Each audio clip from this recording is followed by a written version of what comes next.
Bien-aimé, Lamentation 3, verset 22 à 23 nous dit: Les bontés de l'Éternel ne sont pas épuisées, ni ses compassions à leur terme, mais il les renouvelle chaque matin. Bien-aimé, en espérant qu'il les a encore renouvelés dans la vie des uns et des autres, Dieu m'a mis à cœur de partager un point.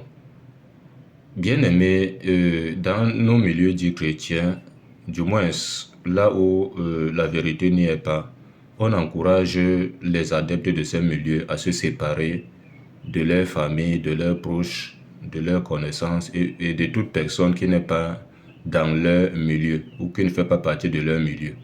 Parce que ceux-là seraient des diables, ceux-là seraient des mondains et autres.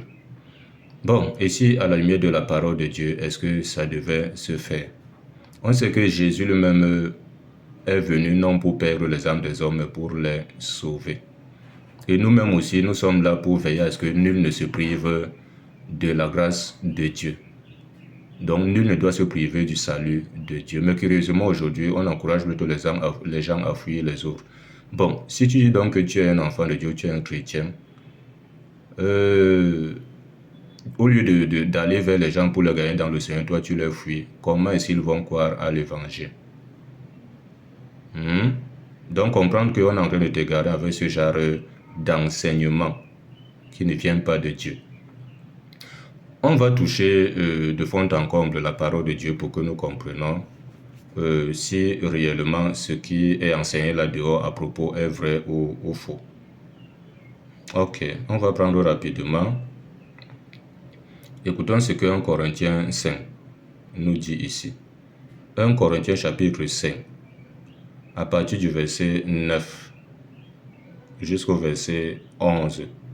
Du moins, on va lire au verset 13. 1 Corinthiens 5 du verset 9 au verset 13 nous dit: Je vous ai écrit dans ma lettre de ne pas avoir des relations avec les impudiques, non pas d'une manière absolue, avec les impudiques de ce monde ou avec les cupides et les ravisseurs ou avec les idolâtres, autrement il vous faudrait sortir du monde.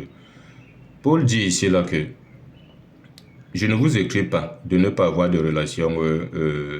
Dans ma première lettre, je vous ai écrit dans ma lettre de ne pas avoir de relations avec les impudiques, non pas d'une manière absolue, donc non pas d'une manière entière, non pas d'une manière complète, non pas d'une manière totale, avec les impudiques du monde, ainsi de suite. Ça, c'est de vous demander de sortir du monde, parce que nous vivons dans le monde, on côtoie tout le monde.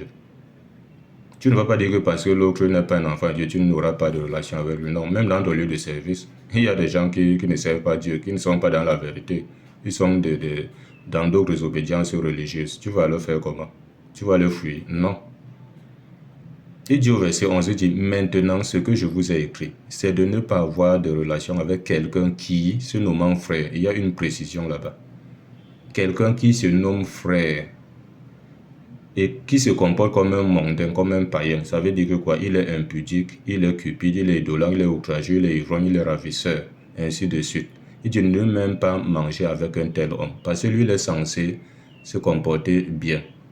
L'autre peut-être se comporte comme ça parce que soit il est païen, soit il est encore religieux, soit il appartient encore à un milieu dénominationnel, soit il n'a pas encore saisi la vérité, soit il est encore animiste. Mais le frère est tenu de bien se comporter, parce que lui n'est pas étranger à la vie de Christ. Il est tenu d'obéir à la parole de Dieu pour qu'il ne soit pas une occasion de chute pour l'autre. Au verset 12, il dit: Qu'ai-je en effet à juger ceux du dehors? N'est-ce pas ceux du dedans que vous avez à juger? Ceux du dehors, Dieu les juge, ôtez le méchant du milieu de vous. Donc, ceux du dehors, ce sont ceux-là qui ne sont pas dans la vérité. Mais ceux du dedans, c'est ceux qui sont dans la vérité, mais se comportent comme ceux du dehors, comme les gens qui ne croient pas. Ceux-là, on doit les ôter du milieu de nous. Donc, on n'a pas dit de fuir les gens. C'est lui-même que tu dois fuir, s'il ne veut pas obéir à la parole de Dieu. C'est le chrétien, celui qui est en Christ. Et non le païen, là, parce que le païen, lui, on doit le gagner dans le Seigneur. Le Seigneur a dit qu'il allait annoncer la bonne nouvelle à toute la création. Celui qui croira, il sera baptisé, sera sauvé. Est-ce que toi, tu as annoncé l'évangile aux autres pour qu'ils croient, pour qu'ils soient sauvés, comme toi, tu prétends être sauvé? Au lieu de les fuir, ce n'est pas normal. Écoutons ce que 1 Corinthiens 9, à partir du verset 20, nous dit ici. Écoutons ce que Paul dit ici. Et cela doit aussi nous enseigner. 1 Corinthiens 9, à partir du verset 20 en descendant. Il dit, avec les Juifs, j'ai été comme Juif, afin de gagner les Juifs. Avec ceux qui sont sous la loi, comme sous la loi, quoique je ne sois pas moi-même sous la loi, afin de gagner ceux qui sont sous la loi. Donc, Paul était avec les gens, que ce soit sous la loi, que ce soit païen et autres, dans le but de te gagner dans le Seigneur, pas dans le but de te fuir. Vous allez trouver d'autres que quand ils savent que tel est sorcier ou sorcière, ou tel, je ne sais pas trop, je sais pas. Oh, directement, ils se mettent à fuir ces gens-là. Non. Le sorcier peut te faire quoi? Le païen peut te faire quoi? La sorcière peut te faire quoi? Le magicien peut te faire quoi? Et c'est que ça. À acte 8 là-bas, à partir du verset 5 jusqu'au verset 13. Simon le magicien, Philippe devait le fuir. Hein. Il ne devait même pas s'approcher auprès de lui. Que ça c'est un magicien. Avec la puissance qu'il dégage là, il peut me tuer là. Mais il a annoncé l'évangile, même à ce Simon le magicien. Là, il a cru. Donc Paul continue ici au verset 21, il dit, avec ceux qui sont sans loi, comme sans loi, quoique je ne sois moi-même sans la loi de Dieu, étant sous la loi de Christ, afin de gagner ceux qui sont sans loi. Voilà. Il dit, j'ai été faible avec les faibles, afin de gagner les faibles. Je me suis fait tout à tous, afin d'en sauver de toute manière quelques-uns. Au verset 23, il dit, je fais tout à cause de l'évangile, afin d'y avoir part. Donc tout ça, on fait ça à cause de l'évangile. D'autres même, vous allez le trouver. Ils sont incapables même de faire le bien à quelqu'un qu'ils disent que cette personne-là n'est pas une bonne personne et autre. Ils ont tellement peur. Donc, je peux aller lui faire le bien là. Vraiment, il me tue.